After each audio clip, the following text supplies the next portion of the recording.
Everyone, मैं वर्षा आपके अपने यूट्यूब चैनल वर्षा एजुकेशन पॉइंट में एक बार फिर से स्वागत करती हूँ। दोस्तों, कैसे हो आप सब? आशा करती हूँ स्वस्थ होंगे, अच्छे होंगे, आप लोग की स्टडी भी अच्छी चल रही होगी। तो दोस्तों, आज की क्लास में जैसा कि आप लोग देख रहे होंगे, हम लोग पढ़ने वाले हैं सूर्यकांत त्रिपाठी निराला जी के बारे में। तो मैं एक बात बता दूं आप लोग को, यह छायावाद से संबंधित हम लोग की यह 5वीं क्लास है। और जो लोग भी वीडियो छायावाद से संबंधित नहीं देखे होंगे 4 वीडियो, वो जाके ज़रूर देख लें। बहुत ही शॉर्ट फॉर्म में और मतलब कंप्लीट मैंने उसमें बताया हुआ है कि छायावाद का नामकरण, छायावाद की विशेषताएं, प्रमुख आलोचकों द्वारा क्या परिभाषाएं छायावाद की हैं वगैरह। तो मैंने कंप्लीट जानकारी लगभग 4 वीडियो में बता दी है। और एक जयशंकर प्रसाद जी की बारे में एक वीडियो हो चुकी है। तो आज की क्लास में हम लोग सूर्यकांत त्रिपाठी निराला के बारे में पढ़ेंगे और आप देखिएगा कि लगभग संपूर्ण जानकारी आप लोग को इस वीडियो के माध्यम से मिल जाएंगी, जो भी एग्ज़ाम के पॉइंट ऑफ व्यू से इम्पॉर्टेंट है। तो एक एक करके हम लोग अच्छे से समझते हुए चलेंगे। क्लियर? तो हम लोग बात करते हैं सूर्यकांत त्रिपाठी निराला जी के बारे में। तो इनका जो जन्म है, इनका जन्म हुआ है 1897 ईस्वी में, मृत्यु हुई है 1961 ईस्वी में। तो आप लोग को जैसा कि जन्म भी याद रखना है, मिलान वाले प्रश्न में भी आ जाता है, ठीक है। और जन्म के साथ साथ जन्म स्थल भी, कि ये जो है कहाँ पे इनका जन्म हुआ। तो इनका जो जन्म है वह मेदिनीपुर, जो कि कहाँ है, पश्चिम बंगाल में, ठीक है, याद रखिएगा। ये मेदिनीपुर के महिषादल के अंतर्गत है, ठीक है। ये तीनों नाम आप लोग याद रखिए, मेदिनीपुर जो कि पश्चिम बंगाल में है, महिषादल, ठीक। पता चला कि कन्फ्यूजन हो जाए आप लोग को, तो इसीलिए मैं जो है तीनों यहाँ पे लिख दी हूँ। तो आप लोग को ये तीनों नाम याद रखिएगा। जो है महिषादल में ये राम सहाय त्रिपाठी के यहाँ इनका हुआ था। राम सहाय त्रिपाठी इनके पिता हैं। और ठीक है, ये याद रखिए, इनकी पत्नी मनोहरा देवी, ठीक है, मनोहरा देवी। पूछा भी जाता है कि मनोहरा देवी किसकी पत्नी है, तो बताना है आपको सूर्यकांत त्रिपाठी निराला जी की, ठीक है। तो अपनी पत्नी के संसर्ग में आकर ही निराला जी ने हिंदी साहित्य का अध्ययन प्रारंभ किया था, ठीक है। तो काफ़ी ज़्यादा इनकी सहभागिता भी रही है मनोहरा देवी की, जो है सूर्यकांत त्रिपाठी निराला जी के जीवन में। और इनकी पुत्री हैं सरोज, ठीक है, इनकी पुत्री हैं सरोज। इनका भी नाम काफ़ी ज़्यादा महत्वपूर्ण है। और सरोज स्मृति एक है हिंदी का सर्वश्रेष्ठ शोक गीत इनकी है, जो कि अनामिका में जो है संकलित है, उस 1935 ईस्वी में प्रकाशित कृति। वो मैं आप लोग को अभी इसके बाद पढ़ाऊंगी तो वो आ जाएगा। तो इसलिए आप इनका नाम भी याद रखिए, सूर्यकांत त्रिपाठी निराला जी की पत्नी सरोज, ठीक है। इनका जन्म 1897 और इनका जो है जन्म स्थल मेदिनीपुर, महिषादल, पिता राम सहाय त्रिपाठी, मनोहरा देवी और पुत्री सरोज। क्लियर? अब हम लोग आते हैं इनकी पत्रिका, ठीक है। पत्रिका भी हम लोग पढ़ लेते हैं। मतवाला और समन्वय नामक जो है 2 पत्रिका के संपादक कह रहे हैं सूर्यकांत त्रिपाठी निराला जी, आप लोग याद रखिएगा, बहुत ही इंपॉर्टेंट है। और खासकर ये मतवाला कई बार पूछा है, ठीक है, कि मतवाला पत्रिका के संपादक कौन है, तो सूर्यकांत त्रिपाठी निराला हैं। क्लियर? अब हम लोग पढ़ते हैं इनकी रचनाओं के बारे में, ठीक है। देखिए, अलग अलग से मैंने डिफाइन कर दिया है कि इनकी कौन सी छायावादी रचना है, कौन सी अन्य रचनाओं के अंतर्गत आती है। तो इनका जो प्रथम काव्य संग्रह है छायावाद, वह है अनामिका। अनामिका, जिसका प्रकाशन वर्ष है 1923 ईस्वी, ठीक है, 1923 ईस्वी। और एक बात मैं बता दूं, अनामिका जो है उसका 2 संस्करण हुआ है, ठीक है। एक तो है 1923 जो आप लोग देख रहे होंगे, एक है 1938, ठीक है। और दोनों संस्करण में अलग अलग कविताएं जो है संकलित की गई हैं, वो भी मैं आप लोग को बताऊंगी, ठीक है। इसलिए अनामिका बहुत ही इम्पोर्टेंट इनकी रचना है। और आप लोग याद रखिएगा इसका समय 1923।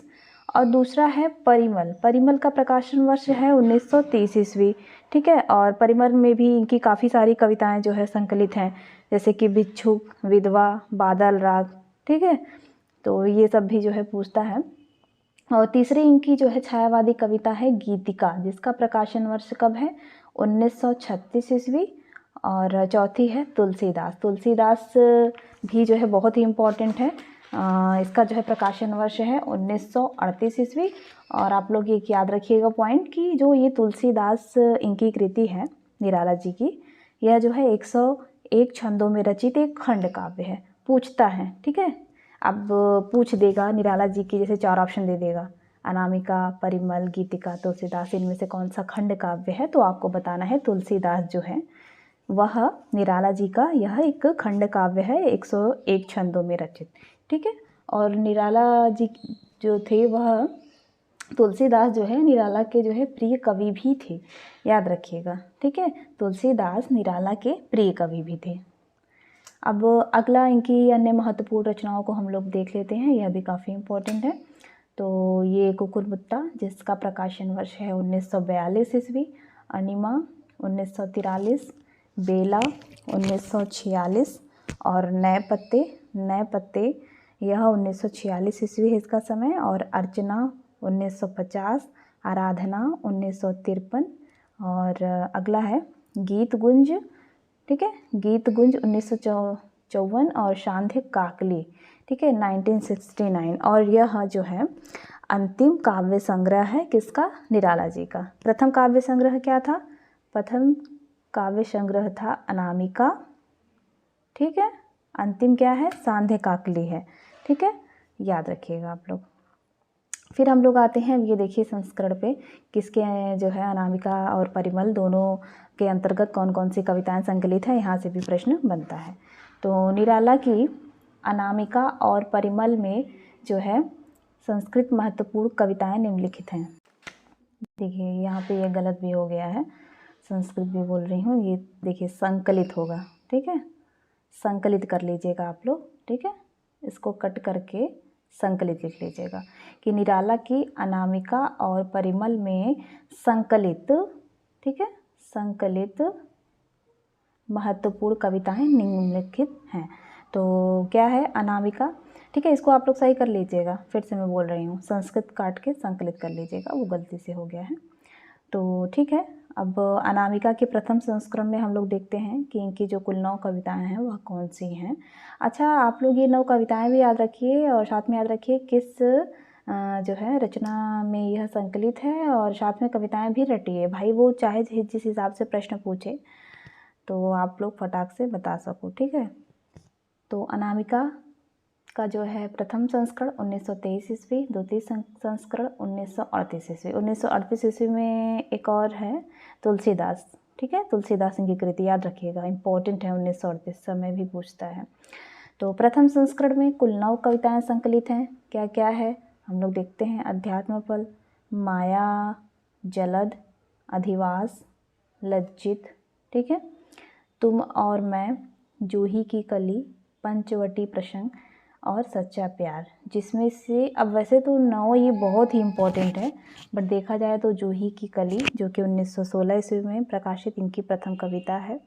ठीक है, और ये पंचवटी प्रसंग बहुत बार पूछता है, अधिवास पूछता है, ठीक है, तुम और मैं, और बाकी तो 9 के 9 इम्पोर्टेंट है, लेकिन जितना मैं नहीं लगाई ये काफ़ी जो है पूछा जाता है, तो याद रखिएगा। और जूही की कली प्रथम कविता है। प्रथम संग्रह अनामिका, अंतिम संग्रह मैंने बताया सांध्य काकली, जिसका समय है 1969। प्रथम कविता जूही की कली किसमें जो है संकलित है, आपको बताना है। यह अनामिका में जो है, जो निराला कृत है अनामिका रचना, उसमें ये संकलित है। ठीक है, किसी भी प्रकार से प्रश्न पूछे कंप्लीट हो तैयारी आप लोग की। ठीक है, फिर हम लोग देखते हैं अब अनामिका के द्वितीय संस्करण में निम्नलिखित संकलित कविताएं। ठीक है, द्वितीय संस्करण 1938 ईस्वी। ठीक है, याद रखिएगा आप लोग। फिर उसके बाद देखते हैं इसके अंतर्गत सरोज स्मृति। ठीक है, सरोज स्मृति जो कि हिंदी का सर्वश्रेष्ठ शोक गीत है, इसका प्रकाशन वर्ष है 1935। क्लियर। दूसरा है दोस्तों तोड़ती पत्थर। ठीक है, तोड़ती पत्थर 1935 ईस्वी में प्रकाशित यह इनकी कविता है।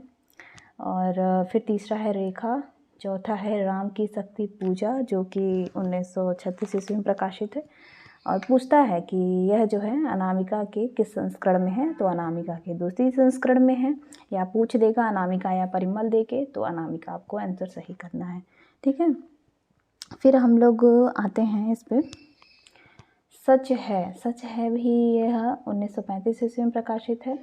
फिर है छठा प्रेयसी, सातवां है सम्राट एडवर्ड के प्रति। अब रही बात इसमें इम्पोर्टेंट, तो जैसे पहला सरोज स्मृति, तोड़ती पत्थर, राम की शक्ति पूजा। ठीक है, ये तीनों बहुत ही इम्पोर्टेंट है, बाकी आप सातों पढ़ लीजिएगा। अब हम लोग देखते हैं परिमल। ठीक है, परिमल जो कि 1930 ईस्वी में प्रकाशित निराला जी की छायावादी रचना है। परिमल में जो है संग्रहित कविताएं हम लोग देखते हैं। सबसे पहले कविता है अधिवास, दूसरी है जूही की कली। ठीक है, और इसमें जो है परिमल में काफ़ी कुछ हद तक जो है अनामिका जो काव्य संग्रह है उसकी भी जो है कविताएं ली गई हैं। तो यह भी है क्योंकि परिमल जो है का तीन परिमल का जो है 3 संस्करण है। ठीक है, लेकिन जो कुछ इम्पोर्टेंट ही हैं जो एग्ज़ाम के पॉइंट ऑफ व्यू से वही मैं आप लोग को बता रही हूँ, तो कन्फ्यूजन नहीं होना चाहिए आप लोग को। अगर इसके बावजूद भी होता है तो आप कमेंट बॉक्स में बताइएगा, हम बता देंगे आप लोग को। ठीक है, और तीसरा है बादल राग, चौथा है विधवा, पांचवा है भिक्षुक, मोस्ट इम्पॉर्टेंट। तीसरा है संध्या सुंदरी, सातवां है पंचवटी प्रसंग जो कि वेरी इंपॉर्टेंट है। ठीक है, अब ये दोहरा गया है तो ठीक है। ये जो है परिमल जो है काव्य संग्रह में संकलित कविताएं हैं, आप लोग याद रखिएगा।